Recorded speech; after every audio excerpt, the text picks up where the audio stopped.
चलिए बच्चों, आज आपको हम फिजिक्स से क्लास 10th फिजिक्स से आंशिक क्वेश्चन पढ़ा रहे हैं, ठीक है। और चैप्टर का नाम है विद्युत। चैप्टर का नाम क्या है? विद्युत। इस विद्युत से हम आपको आंशिक प्रश्न पढ़ा रहे हैं और वही प्रश्न पढ़ाए जाएंगे जो आपके बोर्ड एग्जाम में इम्पोर्टेंट है। जो क्वेश्चन बोर्ड एग्जाम में बार बार आते हैं वही क्वेश्चन आपको पढ़ाए जाएंगे। तो हम एक्सरसाइज से एक क्वेश्चन पढ़ा चुके हैं, दूसरा क्वेश्चन आपको पढ़ाएंगे क्वेश्चन नंबर 6। क्वेश्चन नंबर 6 ये 2022 में आपके एग्जाम में आया हुआ है। तो क्वेश्चन नंबर 6 क्या है, बड़े ध्यान से देखिए आप लोग। इसमें 3 प्रतिरोध है, एक R1 है 2 ओम का, एक R2 है 3 ओम का और एक R3 है 4 ओम का। 3 प्रतिरोध R1, R2, R3 इनको समांतर क्रम में जोड़ा गया।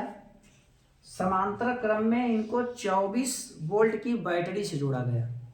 देखिए पहले इनका फिगर देखिए, ये है R1, ये है R2, ये है R3। इन्हें समांतर क्रम में 24 वोल्ट के एक सेल से जोड़ा गया। 24 वोल्ट के एक सेल से जोड़ा गया। ये R1 है, ये R2 है, ये R3 है। प्रश्न कह रहा है परिपथ में धारा की गणना कीजिए। परिपथ में धारा की गणना कीजिए, यानी इस परिपथ में जो धारा बह रही है इस I को फाइंड आउट करना है, I हमें पाना है, ठीक है। ये क्वेश्चन आपके बोर्ड एग्जाम में 2022 में आया है। बोर्ड एग्जाम की तैयारी करने के लिए आप 2020 से जो क्वेश्चन आ रहे हैं उन्हीं को बार बार पढ़िए। तो 3 प्रतिरोध R1, R2, R3 जो कि समांतर क्रम में 24 वोल्ट के किसी सेल से जुड़े हैं। सेल से जुड़ने के बाद परिपथ में जो धारा बह रही है वही I आपसे पूछ रहा है। तो कैसे निकालेंगे? तो सबसे पहले ये जो तीनों प्रतिरोध हमें R1, R2, R3 दिख रहे हैं, इन तीनों को पहले एक करिए। इन तीनों को पहले एक प्रतिरोध बनाइए। उसके लिए आपको संयोजन करना पड़ेगा। अब वो संयोजन हो रहा है समांतर क्रम में, तो उसका फार्मूला होगा 1/R बराबर 1/R1 plus 1/R2 plus 1/R3। R1 बच्चा 2 ओम है, R2 बच्चा 3 ओम है, R3 बच्चा 6 ओम है। तो 2, 3, 6 का एलसीएम अगर लेंगे तो 12 आएगा। 2 छक्के 12, 3 चौके 12, 4 तिहाई 12। तो यहाँ से हम 1/R पा जाएंगे। 6, 4, 10, 3, 13/12। इसको व्युत्क्रम कर देंगे, रेसिप्रोकल इसका कर देंगे तो 12/13 ओम मिल जाएगा। ये हमें तुल्य प्रतिरोध मिल गया। क्या मिल गया? तुल्य प्रतिरोध। लिखेंगे अतः परिपथ में धारा। अतः परिपथ में धारा, तो धारा की गणना अगर करना है तो हमें V/R जो कि ओम का नियम है। किसका नियम है? ओम का नियम है, इससे लगाना पड़ेगा। तो V हमारा 24 है, R हमारा 12/13 है। अब देखिए अगर हम 24 को 12 से काटेंगे तो 2 बार में कटेगा और ये 13 ऊपर मल्टीप्लाई करेगा तो हमें I बराबर मिल जाएगा 13 दूना 26 एम्पियर। यही इसका आंसर है और इस तरीके से ये सवाल लगाई जाएगी। तो बोर्ड एग्जाम में अगर आता है तो आप सबसे पहले सवाल पढ़कर उसका चित्र बनाया करिए। चित्र बनाने से सवाल काफ़ी आसान हो जाती है, रास्ता पता चल जाता है क्या पूछ रहा है और कैसे निकालना है। आइए अब आपको हम क्वेश्चन नंबर बता रहे हैं 9वां। कौन सा क्वेश्चन बच्चे? 9वां। ये भी आपके बोर्ड एग्जाम में 2022 में पूछा जा चुका है और 2020 में भी आया है। 2020 और 22 दोनों में पूछा गया है। क्वेश्चन क्या है? 2 विद्युत लैंप हैं। कितने विद्युत लैंप हैं? 2। एक लैंप है L1 जिस पर लिखा क्या है बच्चा? 100 वाट और 220 वोल्ट। 100 वाट लिखा है और 220 वोल्ट लिखा है। एक विद्युत लैंप है L2। क्या है?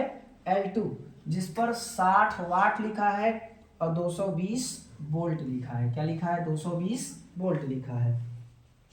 समांतर क्रम में, इन पैरेलल यानी समांतर क्रम कहिए या पार्श्व क्रम कहिए में जोड़ा गया है, और जो आपूर्ति की जाती है, जो विभव दिया जाता है वो भी 220 वोल्ट है। माने जब इनको दोनों लैंपों को समांतर क्रम में जोड़ा गया तो जोड़कर जो विभव दे रहे हैं वो 220 वोल्ट का ही दे रहे हैं।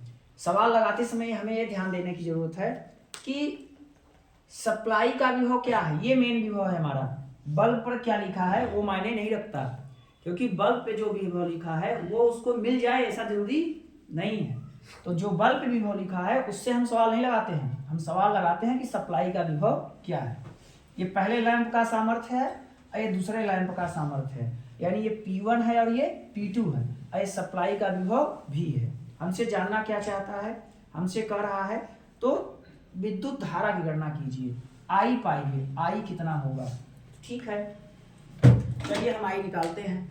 तो I निकालने के लिए पहले हम P निकालेंगे। क्या निकालेंगे? P।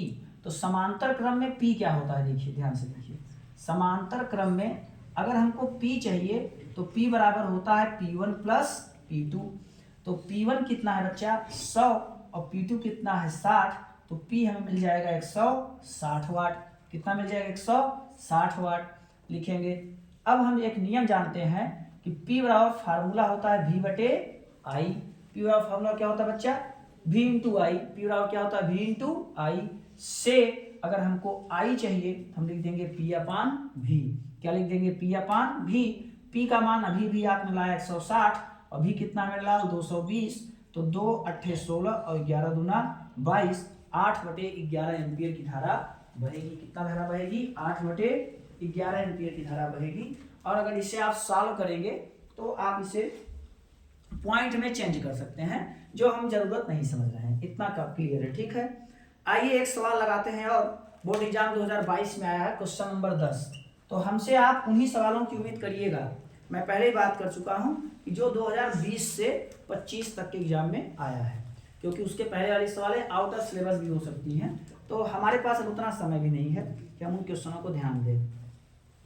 प्रश्न कर रहा है किसी विद्युत परिपथ में किसी चालक में बहने वाली धारा कितनी है बच्चे? 10 एम्पियर है। किसी चालक में जो धारा बहती है वो 10 एम्पियर की है। प्रति सेकंड का मतलब हो गया, प्रति सेकंड का मतलब होता है लाल, T बराबर 1 दे दिया। कितना दे दिया? 1 प्रति सेकंड। इलेक्ट्रॉन संख्या की गणना कीजिए। इलेक्ट्रॉन संख्या यानी N को पाना है। क्या पाना है? N पाना है। प्रति सेकंड इलेक्ट्रॉन संख्या की गणना करनी है। आइए देखिए कैसे करते हैं। प्रति सेकंड का मतलब देखिए क्या होता है बच्चे, फार्मूला। प्रति सेकंड के लिए आप लगा दीजिए Q बराबर I। प्रति सेकंड में Q बराबर I, प्रति सेकंड जहां बात आए वहां Q बराबर I कर दीजिए। अब ध्यान दीजिए Q बराबर होता है N इंटू ई। Q बराबर क्या होता है? N इंटू ई। अब यहां से N हम कैसे पाएंगे? तो N बराबर होगा I अपान ई। I अपान ई। अब I क्या है? परिपथ में बहने वाली धारा। E क्या है? 1 इलेक्ट्रॉन पे आवेश। तो 1.6 × 10⁻⁹ कूलम। अब हमें सिर्फ भाग देना है। क्या देना है? भाग। तो 1.6 से 10 में आप भाग दीजिए, यानी 100 में आप 16 से भाग दीजिए। तो 16 छक्के 96, 4 आया, यानी 6 बार भाग गया। दशमलव लगा देंगे 0, 16 दूना 32, 16 पंचे 80, और -19 ऊपर जाएगा तो क्या हो जाएगा? +19। इतने इलेक्ट्रॉन प्रति सेकेंड बह रहे हैं। नोट करिए शांति से।